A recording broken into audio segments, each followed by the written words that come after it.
Ülehomme 12. aprillil möödub 55 aastat sellest päevast, mil maailmaruumi lennutati esimene inimene.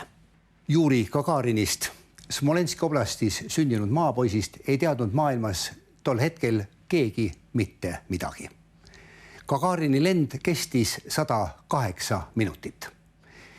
Maailma avalikkus peab seda sündmust 20. sajandi üheks kõige olulisemaks sündmuseks. Miks? Kuidas venelaste Vostok tõmbas käima ameeriklaste Apollo programmi. UFO-vaatlusgraafik Tõnis Vindi loomingus. Jätkame viljaringide mõistatuse lahendamist. Kuulutame välja UFO-vaatluste, fotode ja videode konkursi.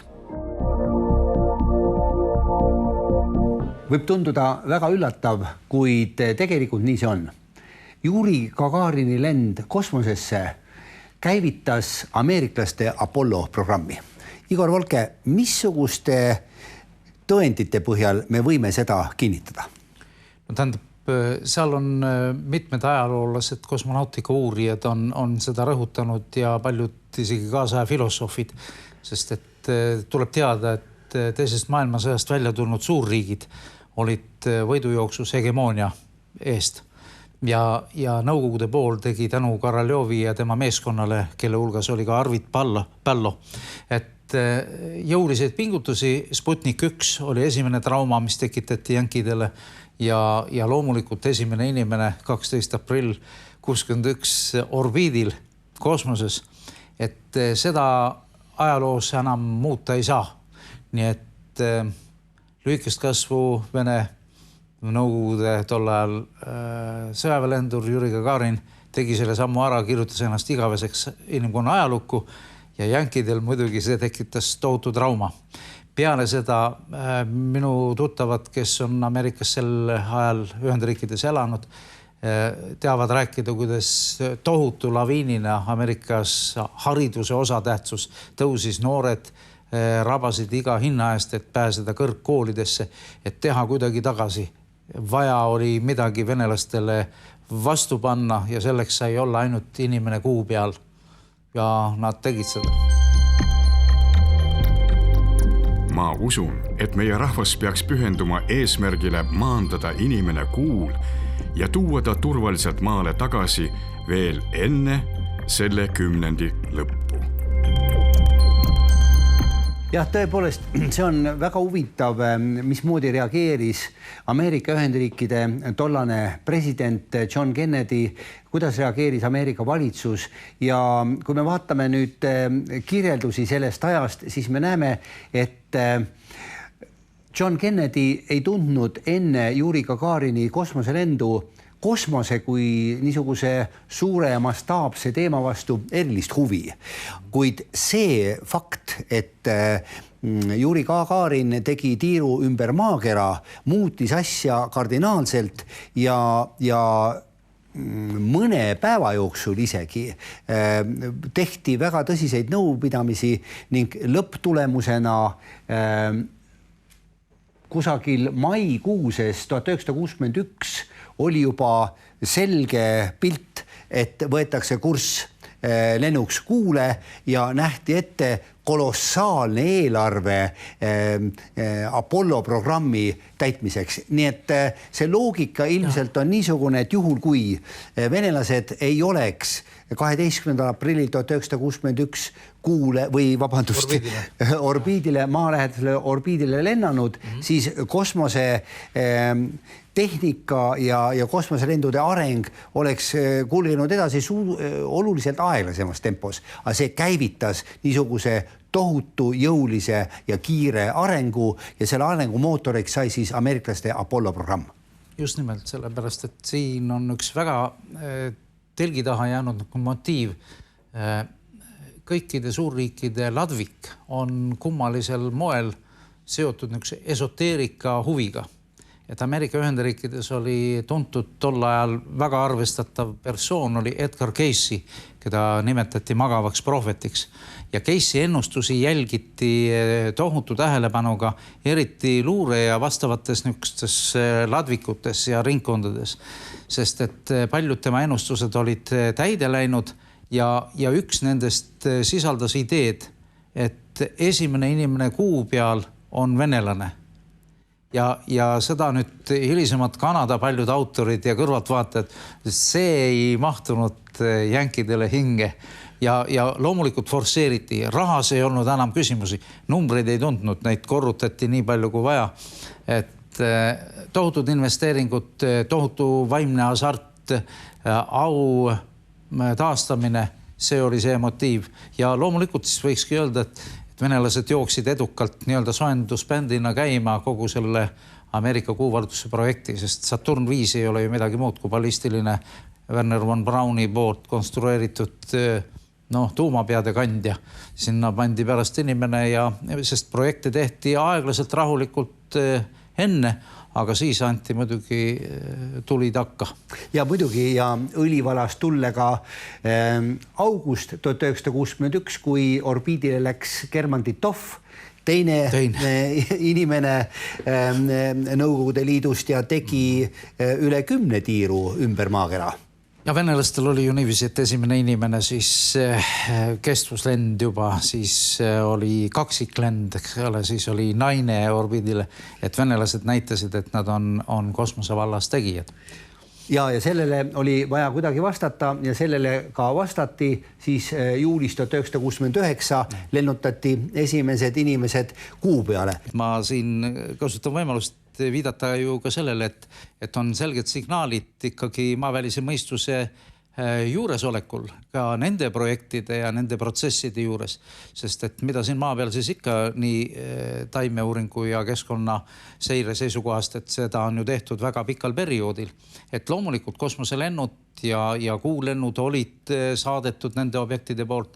Selle koha pealt me leiame ju värvikaid ja väärikaid materjale ja tunnistusi astronautidelt, James Aldrinilt, Armstrong väga eriliselt, aga võib-olla kunagi räägime sellest, mis põhjustel. Mitchell isi, Brian O'Leary, et materjale on palju ja siis loomulikult sellised delikaatsed informatsioonid, et kuu ekspeditsioonid sunniti jänkidel nagu peatama või lõpetama. Ja Nõukogude poole kohta ma võin öelda seda, et kosmosevägede ülemjuhataja, keda me siin varasemates saadetes korra oleme ka näidanud ja Nikolai Antoškin. Antoškin ju teatas, et maaväline mõistus on seadnud meie arengutele maailmaruumi väga kitsad piirid. Et see tähendab sisesõdade lõpetamine, teatud toitumisharjumuste muutmine ja loomulikult koostöö kosmose uurimise või kohustuslik koostöö kosmose uurimise vallas, kuigi praegu ikkagi veetakse seda atra suhteliselt eraldi, aga kohustus on, et huviga jälgin, kuidas see piirang või see tingimus realiseerub. Need ühes järgmises saates me kindlasti pühendame piisavalt palju aega sellele, et selgitada ja näidata teile, missugused olid need peamised asjaolud, et äkki 70. aastate algul peatati Apollo programm, mis oli väga edukalt viinud kuule rohkem kui 10 inimest. 12 inimest ja äkki nagu noaga lõigatult jäi see kõik katki. Meil on selliseid huvitavaid andmeid, mis viitavad asjaolule, et nii-öelda käe panid ette maavälise mõistuse esindajad ja ütlesid, et kuule sõjaväebaase rajada ei tohi. Te võite kuud korjata kive ja tolmu, aga see on esialgu ka kõik. No ja siin on õige koht nagu meelde tuletada või juhtida tähelepanu, et ega kosmoseuuringud ja kuu-uuringud ja orbiidile minekud ei ole tsiviilteaduse meelelahutus, et kellelgi oleks nüüd väga vaja kiiresti kivimiproove kuu pealt saada. See ka muidugi, aga ennekõike on tegemist ju ikkagi militaarsete, prioriteetsete, üleoleku ja dominantsete sammudega ja nende projektide teostamisega. Et me tõenäoliselt räägime kuu militaarsetest plaanidest, projektidest ja Marsi analoogidest, et see on meie reaalse elu telgitagused ja tegelikult elu määravad nagu rõhuasetused. Aitäh, Igor, ja järgnevatel minutitel palun nautige maavälise mõistuse poolt loodud ilu Lõuna-Inglismaa ja mõnede teiste riikide põldudel.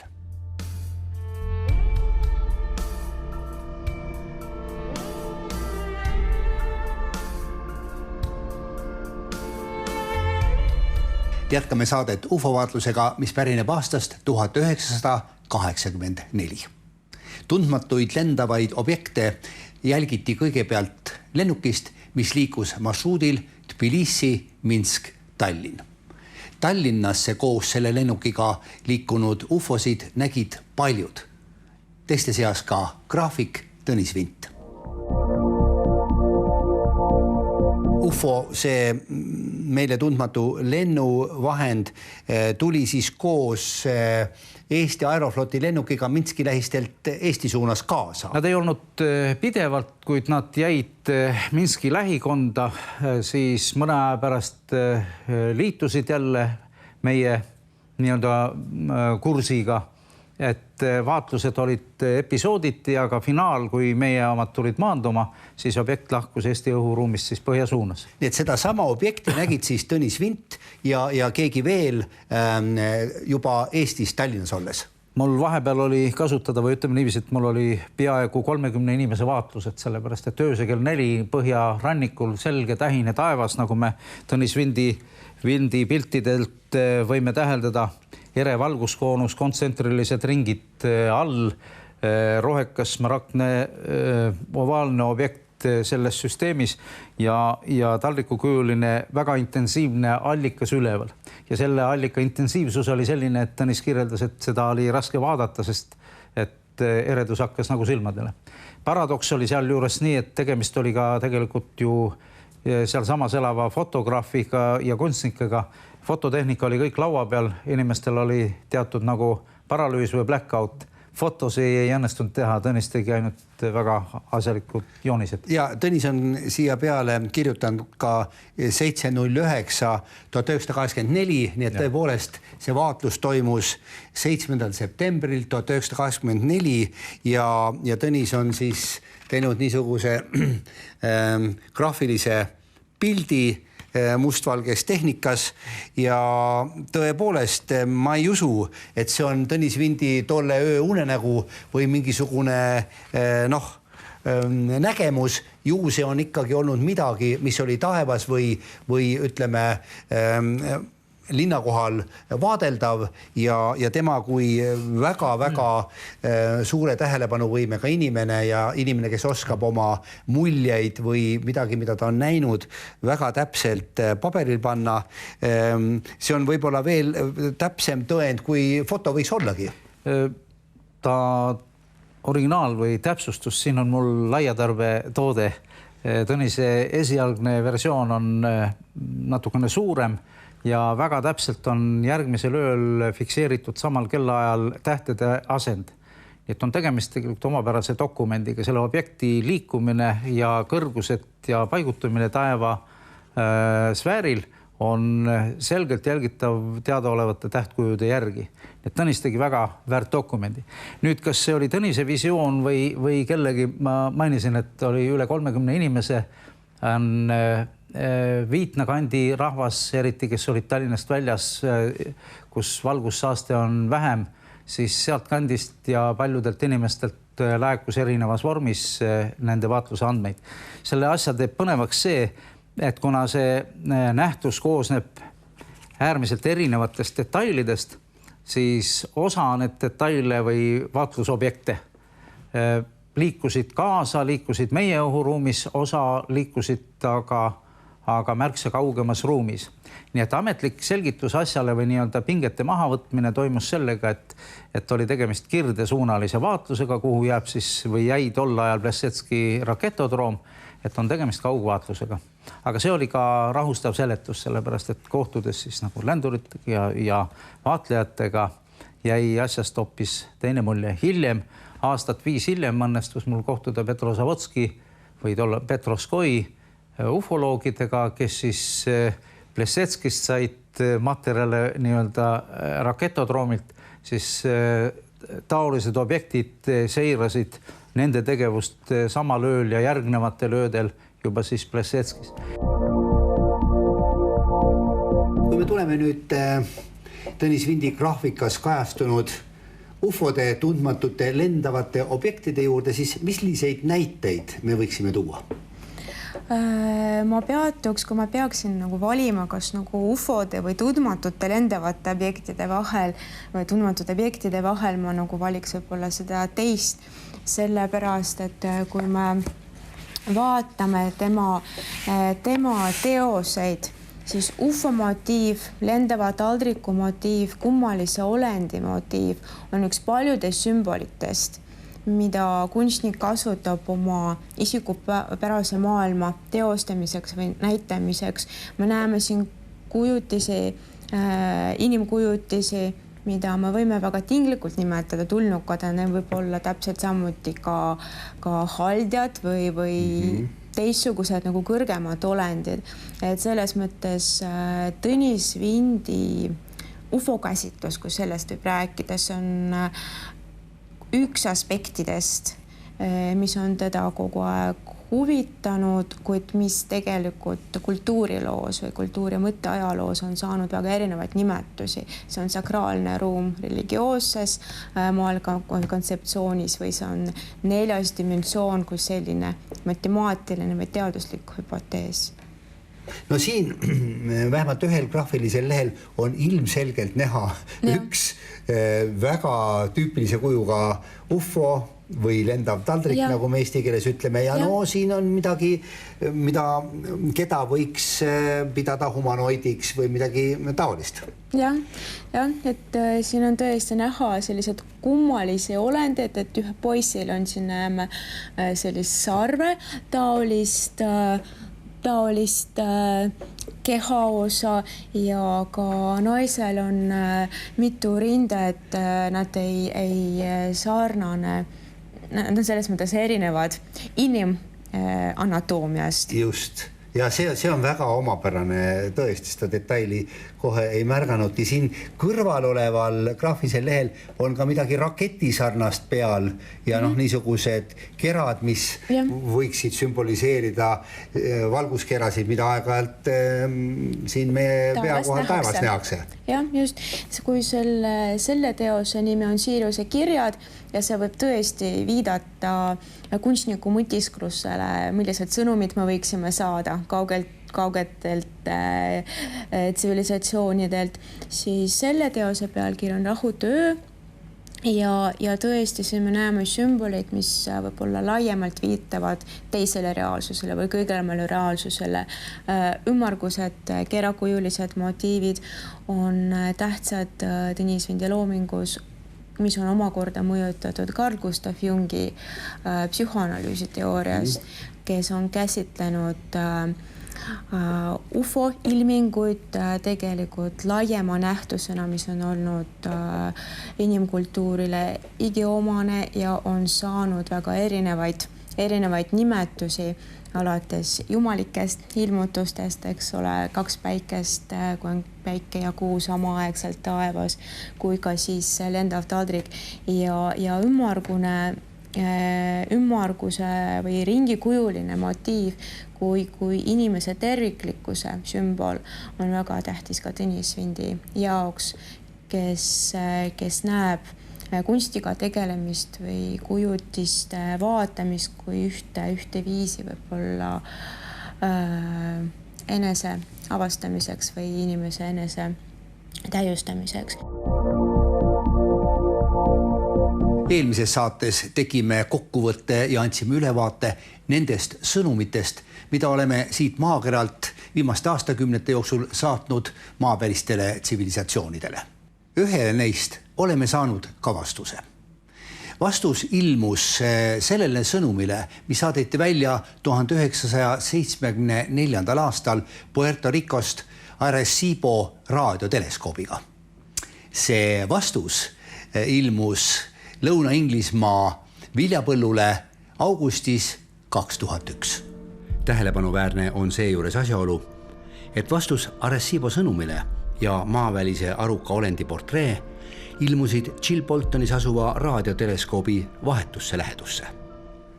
Kui võrrelda inimeste poolt välja saadetud Arecibo sõnumit sellele tulnud vastusega Lõuna-Inglismaa nisupõllul, siis hakkab silma 3 olulist erinevust. Esiteks, seal, kus meie sõnumis on inimfiguur, näeme oluliselt suurema peaga, kuid ilmselt meile sarnase olendi kujutist. Teiseks, seal, kus on meie DNA kaksikspiraal, näeme samuti DNA spiraali, kuid seda on ühe tundmatu elemendiga täiendatud. Ja kolmandaks, meie poolt saadetud Arecibo sõnumis kirjeldatud keemiliste elementide reale on lisatud üks element juurde. Oletagem hetkeks, et piktogrammide või viljaringide taga ei ole maaväline mõistus. Aga kellel on siis võimekus tekitada mõne minuti jooksul, tavaliselt öötundidel, selliste mõõtude ja täpsusega kujundeid Lõuna-Inglismaa, Hollandi ja Saksamaa, Austraalia, Jaapani, Kanada, USA ja mõnede teiste riikide viljapõldudel. Mõnes järgmises saates selgitame, mis juhtub viljakõrrega siis, kui meile tundmatute jõudude poolt see maad ligi surutakse. Uurime ka seda, miks on viljaringide saakikus keskmiselt suurem kui sellel nisupõllul üldiselt. Kuulame ära, mida ütlevad viljaringide kohta Inglismaa, Saksamaa, Hollandi ja Soome uurijad. Martin Keitel, salapäraste viljaringide uurija Soomest, on teinud ka väga huvitava dokumentaalfilmi.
Rikkalik oli viljaringide saak aastal 2015.